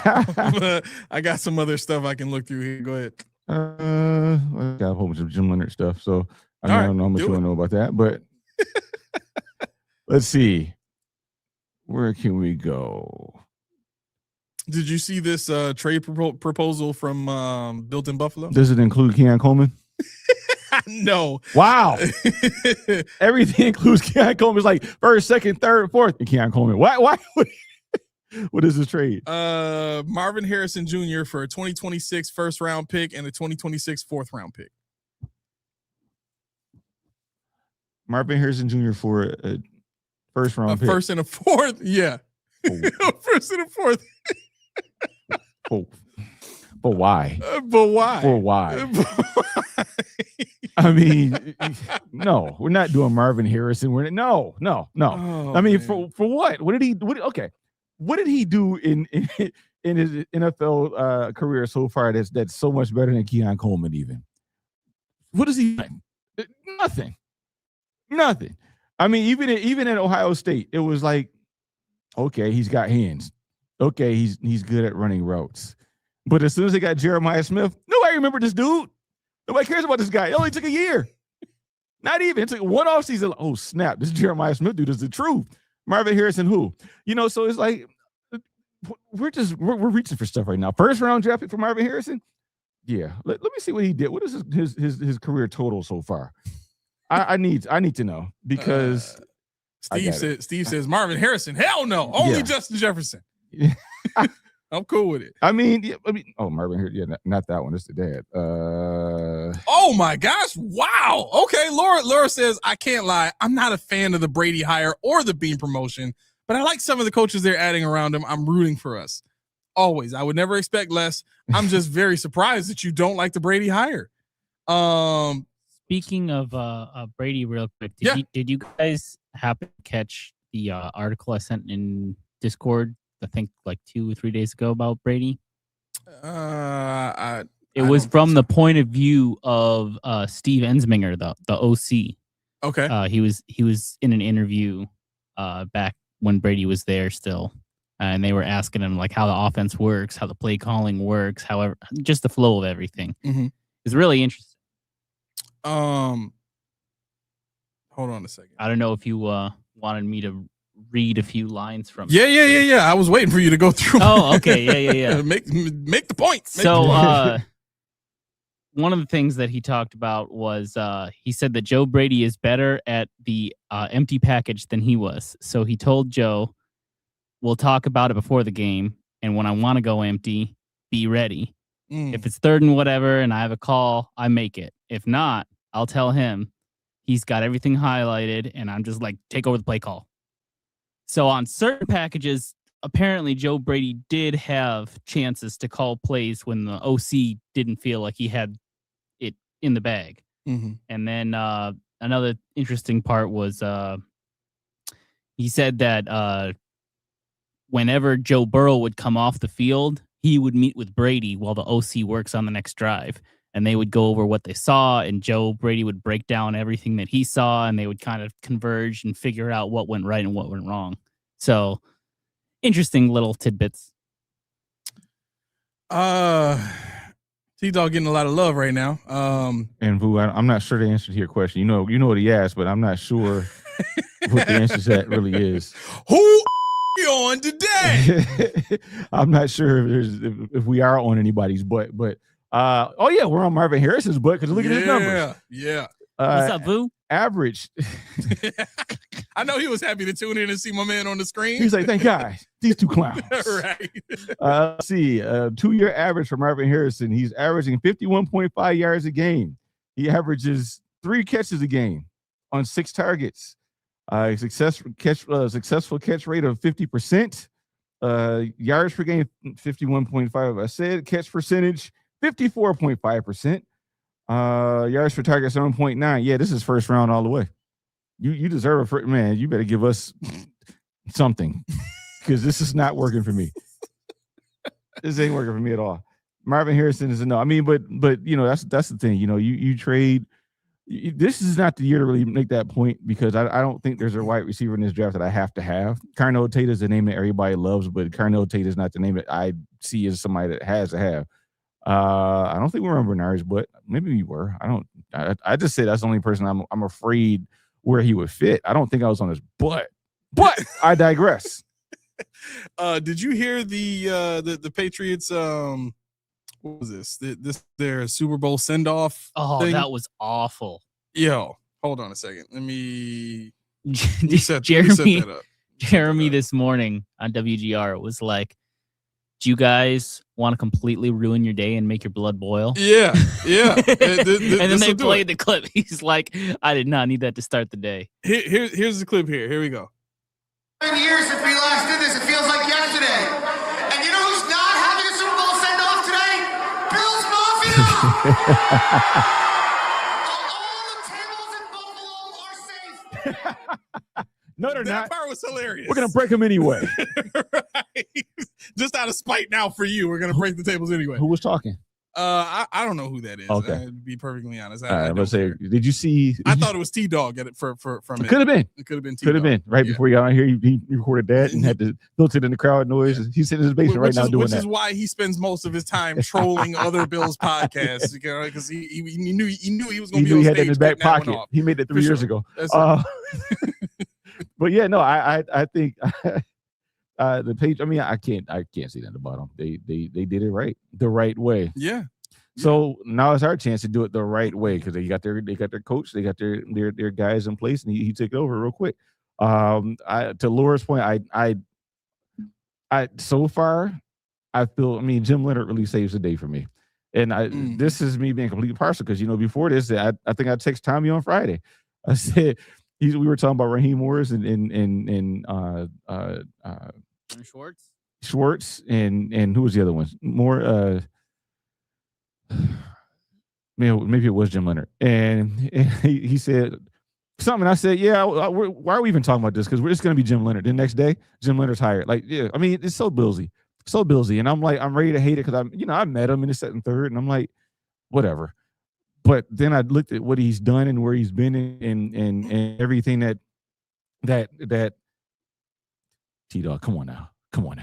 You recorded that 2 years ago. And I looked at everything, and I thought about what is my mantra. My mantra is give me somebody young, somebody innovative, give me somebody that's not unproven, and let them take the world by storm. If this works out, the Buffalo Bills will be known as a team that started the Jim Leonard the Jim Leonard legacy. Who says who the F is this guy Leonard? Everybody hype, please fill me in. Who but you won, boo? Anyway, no, Jim Leonard, who is he? Where do you want me to go? Because we started off with show with Jim Leonard. He is the pass game coordinator from Denver, was a defensive, I want to say he's a defensive coordinator at Wisconsin University, assistant head coach. He played for the Bills for 4 years total, I believe. 2 different stints. Yeah, he came back for a year in that kind of employer type deal on directs, but he played with us for the 3 or so years before. What else can I say about Jim Leonard? Very smart guy, highly sought after with regards to other coaching opportunities. Wisconsin didn't want to let him go when he moved on to the NFL. So yeah, I mean, I think Jim Leonard is going to be somebody that we're going to talk about in the future, and you're going to be like, oh, okay, I see what we're talking. I see where this went. Just give it a chance, give it a shot, and the dividends will be paid off. I made another poll 15 minutes ago. It's what would you rather have with your first round pick? And I put 4 different position groups: wide receiver, linebacker, edge, and defensive tackle. Any of you guys have an opinion? If it was me, okay. Is this I'm guessing this is just staying at 26. Yeah. Okay. If it's me, this is a tough one because all the edge rushers are gone. The wide receivers are gone. You're kind of reaching for both of those. Defensive tackle, I don't really have a need for because we're looking at a 1 tech or a 0 tech. So you get that later in the draft. What was the fourth one? I had Wide linebacker. receiver, linebacker, edge, and defensive tackle. I probably at 26 would say linebacker. I would probably, if I had to stay at 26, I'd say linebacker. You're with 12%. Most Okay. people wanted a wide receiver at 55%. Edge was second at 27%, and 6% wanted defensive tackle. Yeah, I'm actually gonna go defensive tackle. And here's why. You need a nose. You need a nose. Yeah, there's no noses at 26 though. I got one for you right now. At 26, you're taking a nose. Who you got? Lee Hunter, From where? Texas Tech. Oh, Okay. Oh no, that's not him. It's just everything around him. It's like everybody in that front seven is going in the draft this year. I really need to know because he's like 6'1", 320 or something like that. 6'3", 320. Okay, he's excellent. He is excellent. They had him in the first round. He's supposed to go between 20 and 40, or 20 and 40. I mean, he's excellent. Don't get me wrong. I noticed him in the what game was it I was watching? He was good in the bowl game, but I mean, you got David Walker, you have Romello Height, you got Rodriguez, you got the other D tackle, forgot his name. They just loaded up there, and I mean, he falls into the Carnell Tate situation with me. I mean, now I know in theory, in my world, Ed Oliver is on flanking him, and Deion Walker's the other flank. Rousseau, so we're not similar, but we're not too far off, if you know what I mean. 26 and no. If I have to. Daquan's been listening to too much WGR, by the way. Why? What did he say? He said, why does everyone like repeating the same mistake? We need take a wide receiver, then stuff. 2 wide receivers with the first 2 picks. That's what Jeremy's been asking for. Unfortunately, Daquan, in a 34 defense, you can't just get any old DT off the street. You need a guy that has the mindset and the skill set to be a 2-gapper. You need that. The Bills need that, right? I was talking to Coach D about this earlier today. The foundation of a 34 is that nose and those 2 inside linebackers. That triangle that's the backbone of your defense. Like, that's what you need to be the strongest in defense like that. So, the Bills don't have that right now. And again, don't just think that you can throw Deion Walker at that nose position. That is not what he wants to do. And that really doesn't can do. It doesn't fit his skill set and what he likes to do. He's going to be better served on the outside. He can drop 10 pounds and be a great great defensive end in a 3-4 system. With that being said, if you look at where the Bills are in this Super Bowl or bust situation, what you need to get in the draft is and when I say what you need to get in the draft, these have to be positions that you can afford to not. You can afford to get away with not needing a ton of production from this position in the playoffs. Safety is one of those positions you can get away with not having elite production in the playoffs. You can have an average to above average guy. We've seen it happen. Some of these great defenses have one average guy and one great guy, right? PJ Locke, average guy.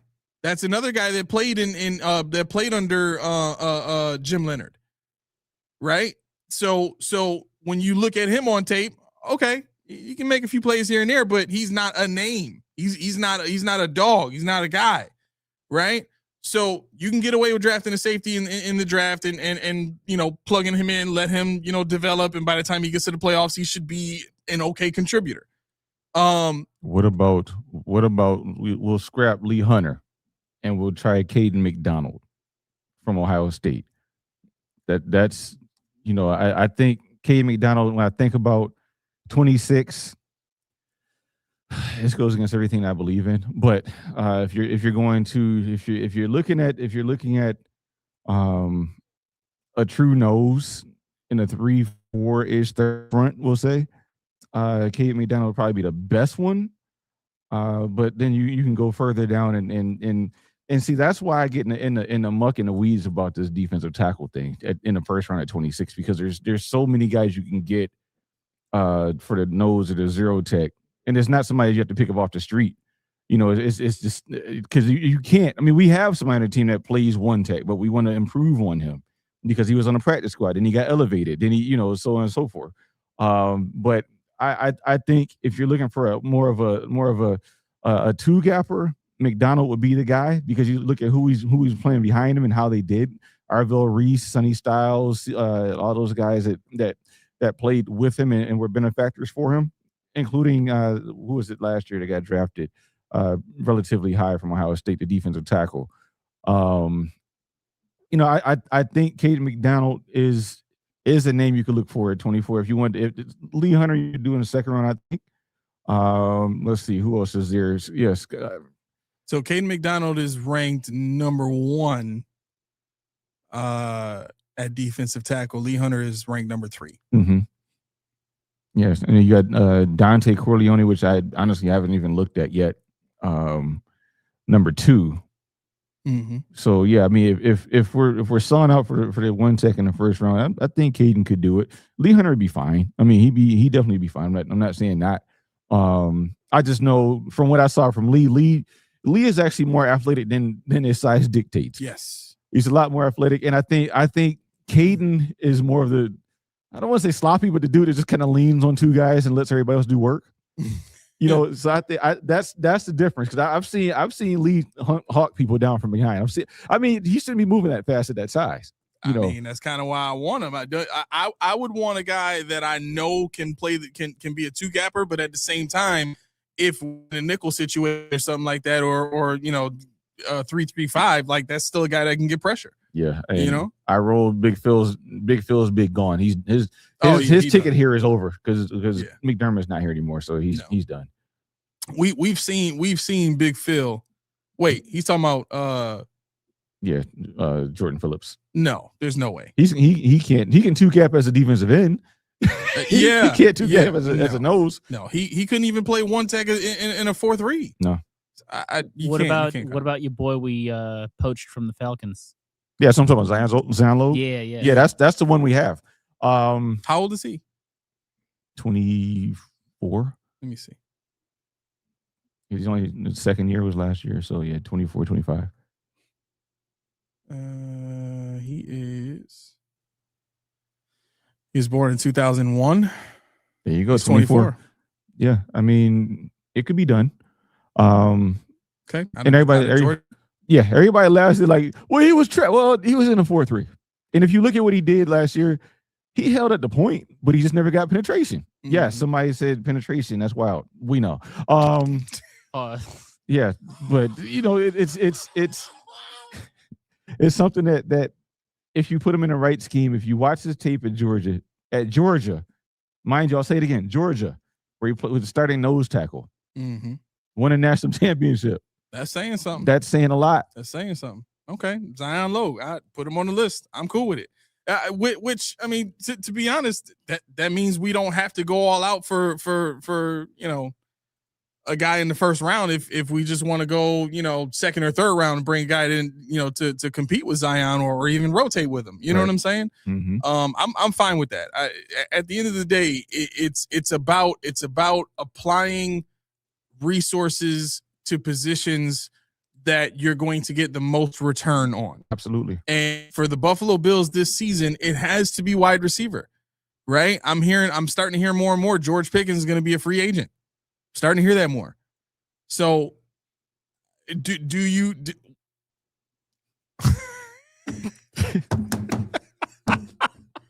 That's the one. That's the one. That's the one. That's the one. You know why he's the one? Why? He's got all the talent in the world, right? But I'm about to be mad. Wait, but I'm about to be so mad. You are. This is what I'll tell you if the culture has changed in Buffalo. Will we get a George Pickens? No, they will not, because he's still a head case. He's still got problems, and he's going to cost way too much as well. But I think he's going to resell. He's going to be about 35 million. So yeah, that's probably not going to occur. But So Daquan won't let up on this whole wide receiver train. He mentioned that our offense did not score enough this year. So I asked the chat with a poll, do you think our offense did score enough this year? And it's pretty close, but it's 57% at no right now. I don't think they scored enough. I don't. I mean, what did they average last year? It's like 28 points a game, right? Is that right? Yeah. His point was that I think he said 8 games they scored less than 30. That was concerning to him, and he felt like we ran it up on bad teams. So he's saying offense is the problem. Yes, and he said if we can just stop the run, which I don't know if that's necessarily the issue, because if you look at the history in the playoffs, the last time in a Super Bowl there was like 100-yard rusher was, what's his name, like Damian Williams or something like that with the Chiefs. Like, yeah. and he wasn't even that good, but it just doesn't happen once you get in those games. It's all about moving the ball. Yeah, and I think that's what more about for me. It doesn't when you make it about points, and I get points is what wins games, but in order to score points, you have to be able to move the ball at will. I think that's more indicative of what we're talking about. I don't think it has to do. I think we scored enough points, but it was the fact that we scored more points in games that we didn't need to score as many points in. The average is skewed. Right. It wasn't that we didn't score enough; it was we didn't score when we needed to. You know, and was that really player talent, or was that development? Was that scheme? Because you saw what he did in the playoffs when he really wanted to against Jacksonville. Guys were open all day long. You had guys open, but where was that in other games? So it can be done. Yeah. But he just didn't do it. So, I mean, the thing with me and Mafia Sports Report, Tommy asked about Caden Proctor. You got to move up for him in the first round. He's a left tackle. He's like 6'7", 350 or something like that. Billy D said, "I want 40 burgers every game." Well, I mean, I am 40 peas and 40 burgers. I probably could eat that too, but you can make some burgers. Oh, I made burgers last night. You call them 40 burgers. 40 burgers. Oh, we had 40 burgers last night. Yeah. There you go. But yeah, no, the Caden Price. See, this is a weird draft for the Bills if they say at 26, because I don't think Caden Proctor is something that I'm really interested in. And you're moving up. I'm not worried about a left tackle right now. You know, but then we're talking about wide receiver deficient in the 26 range, because now you're going to reach for Chris Braswell or somebody in that area, because the other guys are gone. Linebacker Arvell Reese is gone. You know, I think you can hold off for Rodriguez from Texas Tech. I mean, I really would love to have anybody from Tommy. He played guard, but where is he best at? He's best at tackle. That's what he is. You know. If you want to do that, you could just move Deion Dawkins to guard, but you know, do you really want to do that? But going back to my other point, you know, with regards to D tackles, we're not the attack style tackle. I think was it Alton or Albert put in here some next gen stats about this freak of nature. Corleone, right here. Yeah, so you bench 485, squat 605, and deadlift 70. He can also really move like an 18 miles per hour. So yeah, I mean, he's a smaller than the other two, but not by much. But he's got the strength to offset what he's lacking in width. Yes, I mean there's so many different things. That's like I'm at an impasse right now, because you say linebacker, defensive end. What defensive end are we looking for? We're not getting Ruben Bain. We're not getting David Walker. We don't need a defensive end. That's what I'm saying. So we don't need one. If you say defensive end, which some people will say, the ones that we really are looking at, they're not there. And please understand, when I say we don't need a defensive end, do we need better pass rush ability? 1,000%. But you've got Mike Hoyt under contract, and you've got Greg Rousseau going into the first of his extension. The Bills are not going to invest in another first round drafted defensive end. They're not doing that. I actually think, now I'm thinking about it, Solomon might be good too. Javon Solomon would be good. He might be good in a 3-4. You mean? Yeah, absolutely. He'd be good in a 3-4. He'd be good in a 30. If you can get him if he can start from a 2-point stance, be great. Yep. You know, we could have got Ezaraku last year. If we would have got my guy again, Mike Green. I mean, going into this defense that we're running now, it's just a year late. You know, just a year late. Yep. Is Landon Jackson going to be able to do anything in this defense? No. Landon Jackson actually. Don't you do it. Don't you do What it. do you mean anything? Anything at all. Not you. This guy in the back. Boo. No, like we're talking to your guy. Is he going to have a significant role? No, he won't have a significant role. He could be a rotational guy. That 4-eye is what they drafted him for, because the 4-eye, this is what he played at Arkansas. They drafted him because that's compression. That's a compression style defensive end. It's not really a edge rusher. It's not flashy. And that's kind of why Greg Rousseau would be great in this role as well, because you can put him as the 7 tech in a 2-point stance where he's walling off the run, forcing everything back to the middle. Was the same as Landon Jackson. Landon Jackson has to get over that knee though, and then figure out how not to do it again, because this is his third one. Speaking of Landon Jackson, Oh God. it's not football related. That's worse. No. Okay. saw Landon Jackson. This is the second time I see him at work, right? And I know what we saw, on the draft write up and all the work up to leading up to him coming to Buffalo, and how nice of a guy he is, how polite, this and third. So I have 2 coworkers, and they don't watch this show, so I'll tell their story. I don't care. 2 females. One of them came down and said, "Who's that guy over there with the hat on?" I'm like, "I don't see anybody." Whatever. So sitting down, blah blah blah. I said, "Okay." I said, "Oh, that's Landon Jackson." Okay. My other coworker's like, "I don't know who he is, but I'm gonna go over there and get him an autograph or something." Like, don't do that. Leave the man alone. Be inconspicuous. If you over there and do that, then everybody's gonna go and bother him. So she's like, knowing her, she doesn't care. She just goes there with a little wood paper, and the other coworker doesn't even say his name. She just, "Hey, you," and he starts like, "Yeah," and he stands up. Like, why is he standing up? He stands up to shake their hands. Like, the politeness overload of this dude, like, shake their hands and talk to him, and this and third. And that's the kind of stuff that McDermott loved. And then, so now when I see George Pickens as a bill with the shiesty on and watch himself get drafted, the infamous photo. Straight kick a fan right in the middle of their back to get out the way so he can get his bag. That's who George Pickens is. and so if we saw George Pickens as a Buffalo Bill, I would be like, these guys are serious. These guys are really serious.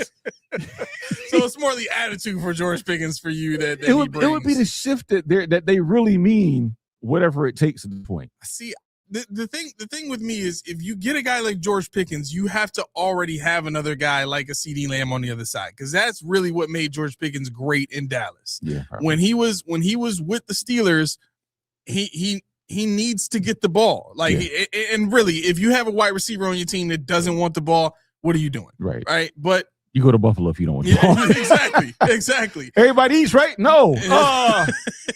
Well, everybody don't have to eat. Well, kind of they do. Why? What? Hello? I don't want to eat everything. I want you to have a portion. You have a portion. Right. But I can't. I don't want to go back to Stephon Diggs era where we only have one guy. You know what I'm saying? And to me, if I'm going to do that, if I'm going to make a big investment in a guy that's already great, then I'm just going to go straight to the top and bring Justin Jefferson here. Like, it doesn't make sense to be like, Justin Jefferson's too much, but we can go spend whatever the market value for George Pickens is, which is going to be almost as much given his production last season.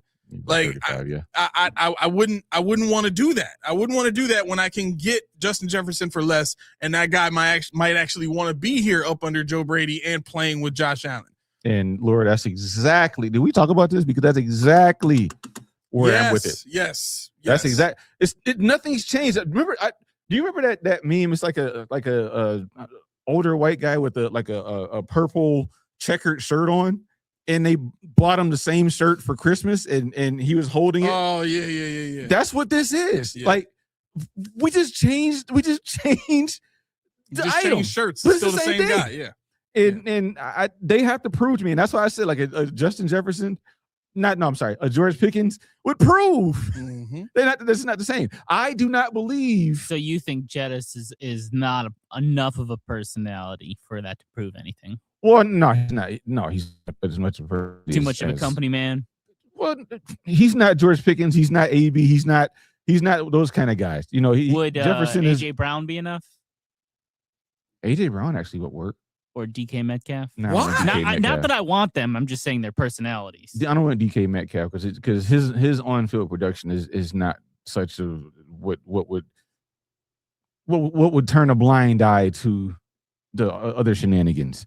Okay. AJ Brown reading a book, AJ Brown not want to talk to me, AJ Brown is that and third, and he's got enough to him to didn't he get into it with Sirianni? Yeah. I think he got into it with Sirianni. Yeah. He's gotten into it with Jalen Hurts. He called him out. He's gotten into it with a few people. You don't get into it within this culture thing, it won't fly. So if you bring somebody in like that why would you say that? That is going to ruffle feathers, is not going to be a company man, not push the company line. You're telling me, okay, all right, you're serious. And you say, go get it. All expenses paid. Go do whatever you got to do to bring it in. You're laughing what I laughed at. How about this one? What you got? Brandon Ayuk. No, I don't want. If I have to hear freaking WGR talking about freaking Brandon Ayuk he's like their favorite. You would think that he's better than Justin Jefferson with the way they talk about him. Like he's like the numbers say he's the best receiver in the. Shut up with that, bro. He couldn't even be that for the team with one of the best offensive minds in the league. He couldn't be that. Like nobody was thinking about Brandon Ayuk at all while Deebo Samuel was there. I'm still not thinking about him. Right. And he's coming off of an ACL. Like we don't know if he's healthy, and really realistically, it takes 2 years for a guy to fully come back. So I don't want to spend the money. I don't want to take the chance. I don't want the expectation put on the Bills from, man, we added a guy with a name, Brandon Ayuk. He seems like some sort of head case. Like the team thought he was going to show up, and he didn't show up, and then no one knew what was going to happen. He never reported this year. But then he does 80 miles per hour past the stadium and posts it on Twitter. Head case. Thank you. Head case. By the way, yeah. I just remembered about this. Sure. I wanted to make sure I made this point today. Little bit of controversial take in Buffalo, but this whole one Buffalo thing is fine for the fans, but for the teams, it needs to stop. It's branding. It needs to, I know it's branding, but it needs to stop. These PR stunts. You talking about Joe Brady being at the hockey game? That one irked me the most. But even like just the Bills players like pretending that they like hockey, like it's gotten cringe to this point. Yeah. But Joe Brady being at the game when he grew up a diehard Florida Panthers fan. Was he wearing Panthers jersey? No, they put him in Sabres gear. Oh, wow. Did you see what Tampa Bay did? What? The Lightning walked in full Tampa Bay football equipment, like all jerseys, helmets, everything. The hockey team walked in with Baker Mayfield, and somebody else had a boombox in front of them, and they did like the campus stroll in with the creamsicle uniform on. Yeah, it's for the stadium series. The teams always dress up. So the Bruins dressed up as Patriots, but not as like the football team, but like actual Patriots, like not 1700s, like George Washington looking dudes. They walked in with helmet, shoulder pads, the pants. I was like, you see the comments on those videos? They're like everyone wild. Looks like kickers. They did. They were so baggy. Everything was baggy. I was like, what the hell's going on? What they get so small? But yeah, no, this is interesting. Because I think this is the most fun we've had in a decade. Because we don't know what they expect. We're postulating what's going to come about. We're postulating what defense we're going to run, what offense we're going to run. Well, offense we hope we don't see. What Jim Leonard is. What are these guys that they're bringing in? Who is to come? What rookies are we going to get? What free agents can we sign? What is Brandon Beane going to do this year? I'll tell you right now, free agents, bro, like Mike Evans, market value is about $13 million. Deebo Samuel is about $13 million. No, thank you for either one of those dudes. Mm-mm. Wan'Dale Robinson's about $17 million. Hecky no for him. No.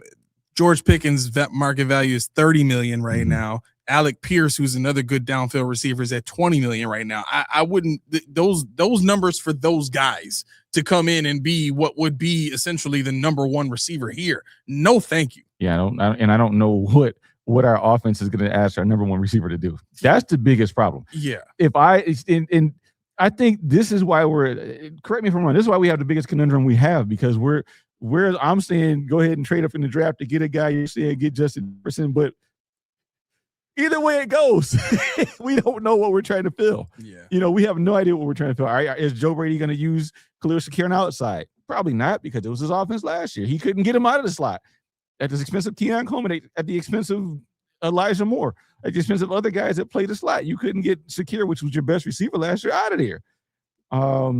So we need to figure out what they're going to do. We need to figure out, and we have to listen. You know, this is where Post Podium Podcast has never been before. We've never been in a situation where we really have to listen to learn as opposed to watch to learn. That's true. That's true. We did a lot of research when we first started to figure out what the heck was going on, and we learned it, and we started talking about it, and people hated us for it. Now we're all in this together. We're all in this together. Like, I'm noticing that from a lot of these comments. Like, man, we're all like agreeing on a lot of things together right now. It feels weird because usually we're the bad guys here.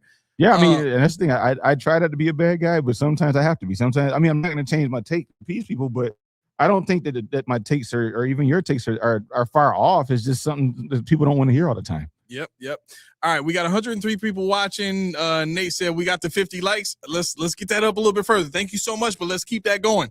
That's what helps us grow, and that's what helps us be able to do bigger and better things. If you're watching on Facebook, hit the thumbs up. I just want to see something. We got one. I want to see who's on Facebook, who's watching us on Facebook. I want to see that. You want some blue thumbs up there? I want blue thumbs. I want to see if you're watching on Facebook. Just give us a thumbs. I want to see how much this is reaching over there. I'll tell you what, our show is a lot more interesting than what's going on in the Sabres game right now.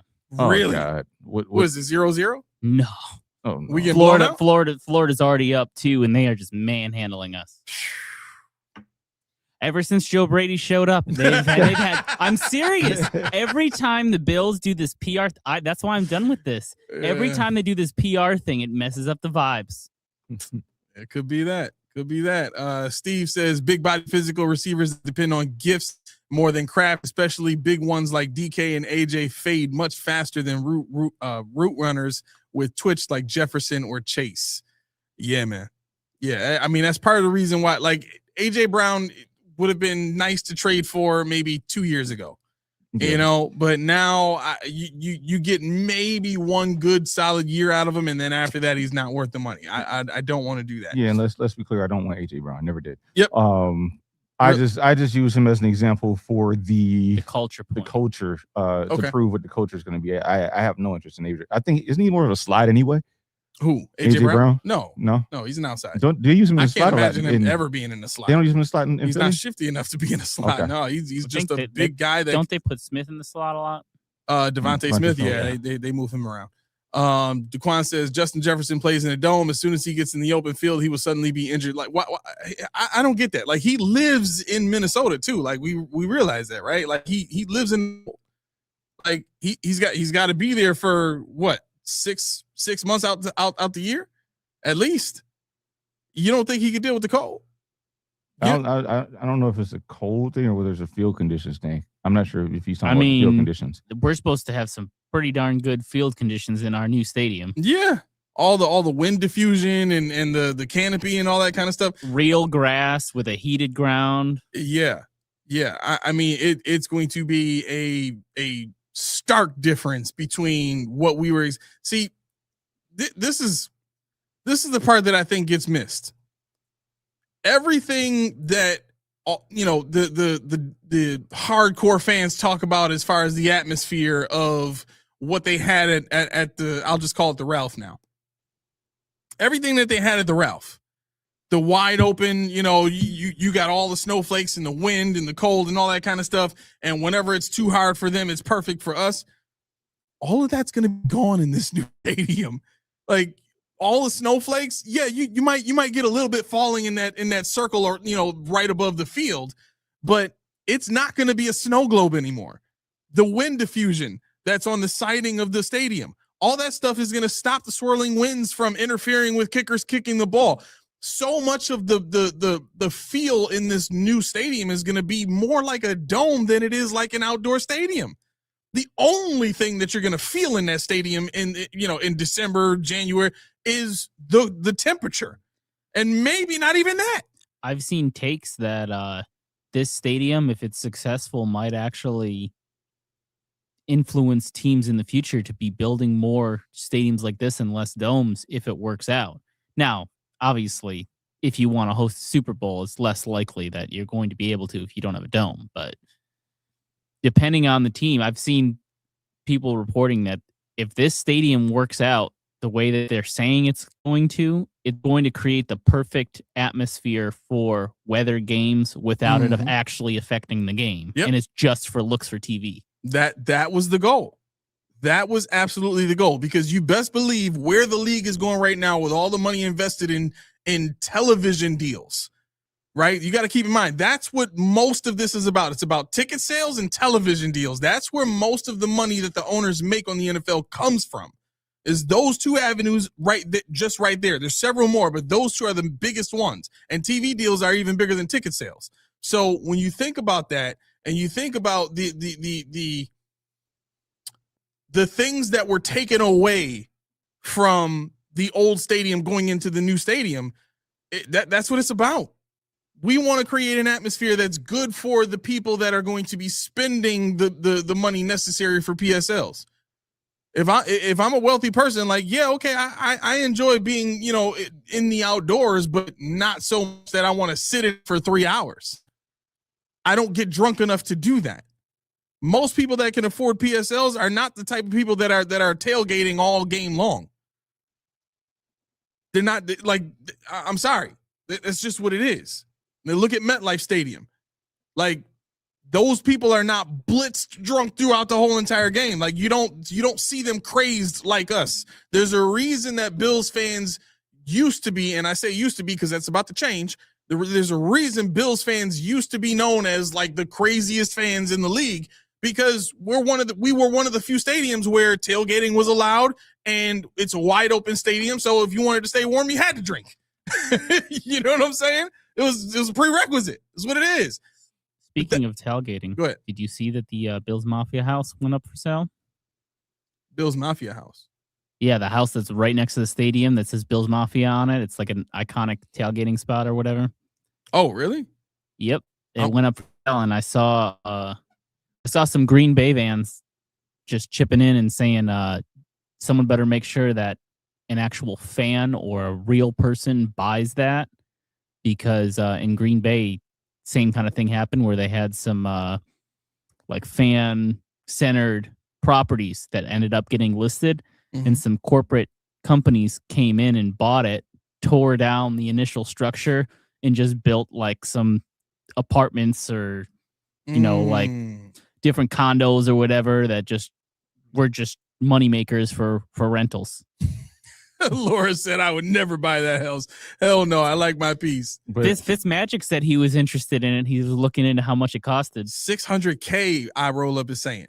Yeah, for that house. It's, if you look at the photos, it's literally like right next to the parking lot of the new stadium. You can see it clearly from the satellite. Wow. It's like the first property there. But yeah, I mean, Laura, let me ask you this though. You said I'd never buy that house. Hell no, I like my piece. Could I convince you to buy some Reed's tea?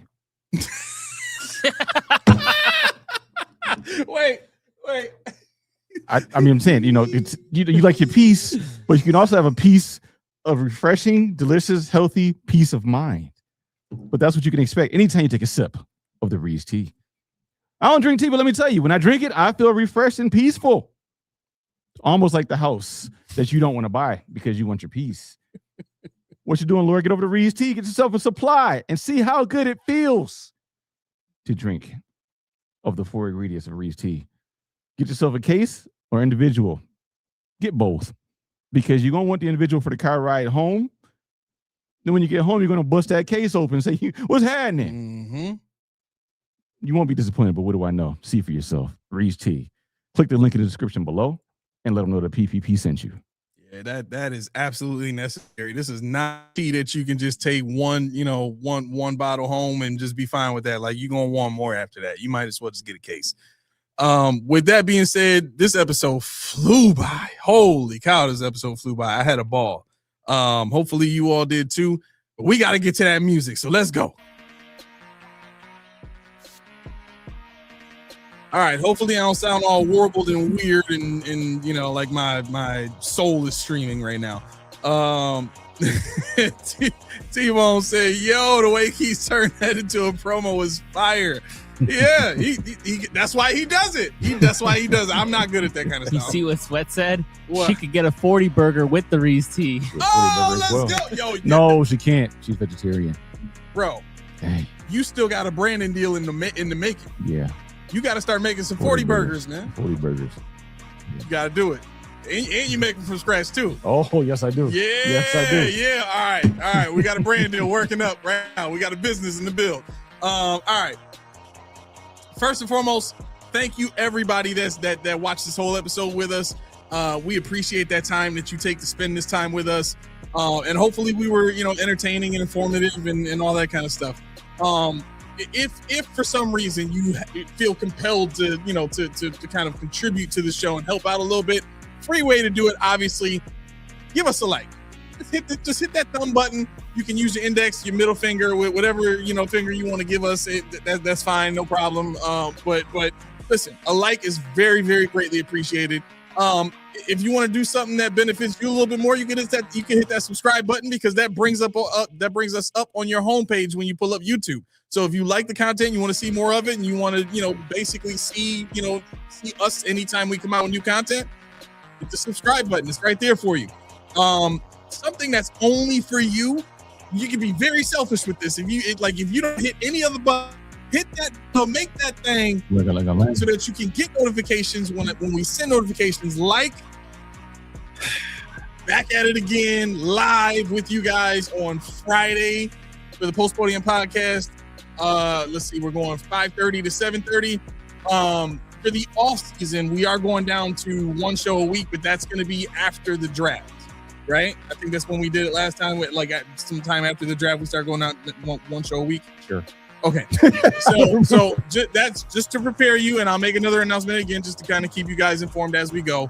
But with that being said, we got a lot of stuff coming up. We're gonna do a live draft show again. Mm-hmm. Listen, for those of you that are members only.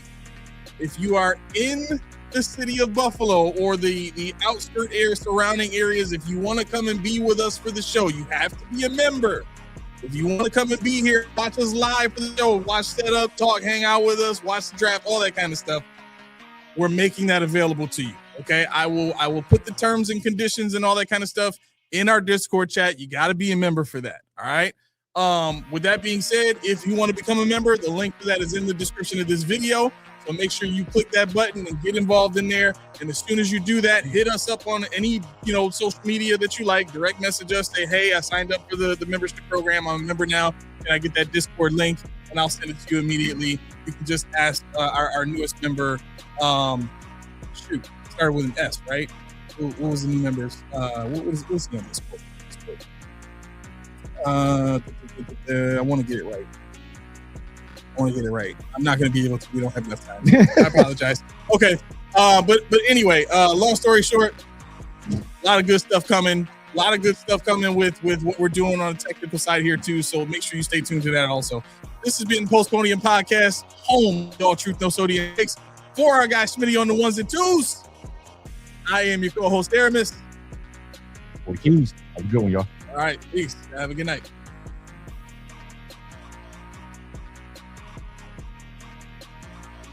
Sonder, Sonder, that's what it was. Okay, Sonder, thank you.